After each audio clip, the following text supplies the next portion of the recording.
GeM cinemas நேயர்கள் அனைவருக்கும் வணக்கம். நான் உங்கள் விஜய் பிலால். இன்னைக்கு வீடியோ நம்ம எதை பற்றி பார்க்க போகிறோம் அப்படின்னு பார்த்தீங்கன்னா, பிக் பாஸ் சீசன் 7 உடைய டைட்டில் வின்னர், வைல்ட் கார்டில் என்ட்ரி ஆகி டைட்டில் வின்னர் ஆனது யார் அப்படின்னு பார்த்தீங்கன்னா, நம்ம எல்லாத்துக்குமே தெரிஞ்ச விஜய் அர்ச்சனா. அவங்க தான் வந்து டைட்டில் வின்னர் ஆனாங்க. ஸோ அவங்கள பற்றின இப்போ நியூஸ் தான் வந்து ஒன்று பரபரப்பாக போயிட்டுருக்கு. அவங்க இன்ஸ்டாகிராமில் வெளியிட்ட ஒரு வீடியோ இப்போ கொஞ்சம் நாளாக வந்து வைரல் ஆகி, அது மட்டும் இல்லாமல் அவங்க போலீஸ் கேஸ் போய் அவங்களுக்கு சிக்கலாகிற அளவுக்கு பிரச்சனைகள் நடந்திருக்கு. ஸோ அது என்ன நடந்திருக்கு, என்ன பிரச்சனையில் அவங்க மாட்டியிருக்காங்க அப்படிங்கிறது எல்லாமே இந்த வீடியோ நம்ம டீட்டெயில்ஸாக பார்த்துடலாம்.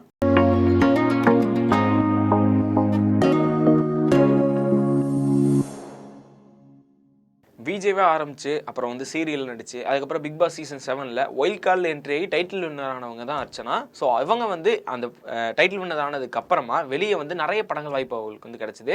அது மட்டும் இல்லாமல் டிமாண்டி காலனி 2 அந்த படத்துலையும் வந்து நடிச்சிருந்தாங்க.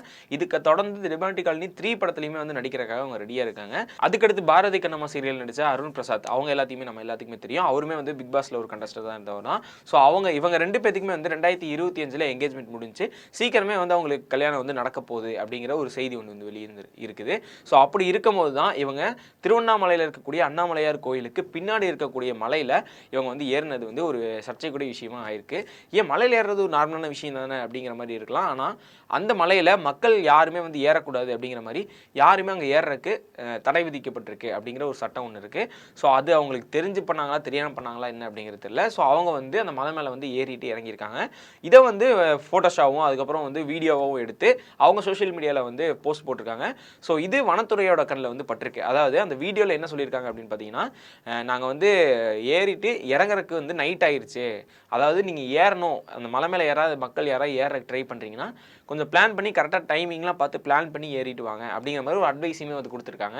இது வந்து வனத்துறையோட கண்ணில் பட்டு இவங்க மேலே இப்போ வந்து வழக்கு தொடர்ந்து இது பற்றின விசாரணைக்காக இவங்க ரெண்டு பற்றி கூப்பிட்டுருக்காங்க. அப்படி போன இவங்க ரெண்டு பேருமே வந்து இந்த மாதிரி எங்களுக்கு தெரியாது, இந்த மாதிரி தடை போட்டிருக்காங்க அப்படிங்கிறது எங்களுக்கு தெரியாது, ஸோ நாங்கள் தெரியாமல் தான் மேலே ஏறிட்டோம் அப்படிங்கிற மாதிரியும் வந்து அவங்க தரப்புலேருந்து வந்து சொல்லியிருக்காங்க. ஸோ இதுக்கப்புறமா இவங்க ரெண்டு பேர் மேலேயும் வந்து தலா 5000 ரூபாய் வந்து அபராதம் விதித்து அவங்கள வந்து வெளியே போக வச்சுருக்காங்க. அதாவது விசாரணை நடந்து முடிஞ்சிருக்கு. ஸோ இது போல் இதுக்கப்புறம் வந்து நடக்காது அப்படிங்கிறதையும் தெரிவிச்சுட்டு அவங்க கிளம்பி வந்திருக்காங்க. ஸோ இவங்க போட்டிருக்க அந்த சோஷியல் மீடியாவில் போட்ட அந்த வீடியோவையும் அந்த போஸ்ட்டையுமே வந்து இப்போ டிலீட் பண்ணிட்டாங்க. இதுக்கப்புறம் இந்த மாதிரி நடக்காது அப்படிங்கிறதையும் வந்து சொல்லியிருக்காங்க. ஸோ இந்த விஷயம் தான் இப்போ சோஷியல் மீடியாவில் பரபரப்பாக ரொம்ப வைரலாக வந்து பேசப்பட்டு இருக்கு. ஏன்னா சர்ச்சையில் அவங்க ஒருத்தங்க பிரபலமாக இருந்தாலே அவங்க வந்து ஏதாவது ஒரு சின்னதாக ஒரு விஷயங்களை மாட்டிட்டாங்கன்னா அது ரொம்ப பெரிய சர்ச்சைக்குரிய விஷயமா பேசப்படும். ஸோ அந்த மாதிரி இந்த விஷயம் வந்து பேசப்பட்டு இருக்கு. ஸோ இதை பற்றி உங்களுடைய ஒப்பீனியன் என்ன அப்படிங்கிறத கீழே கமெண்ட்ஸை சொல்லியிருப்பாங்க.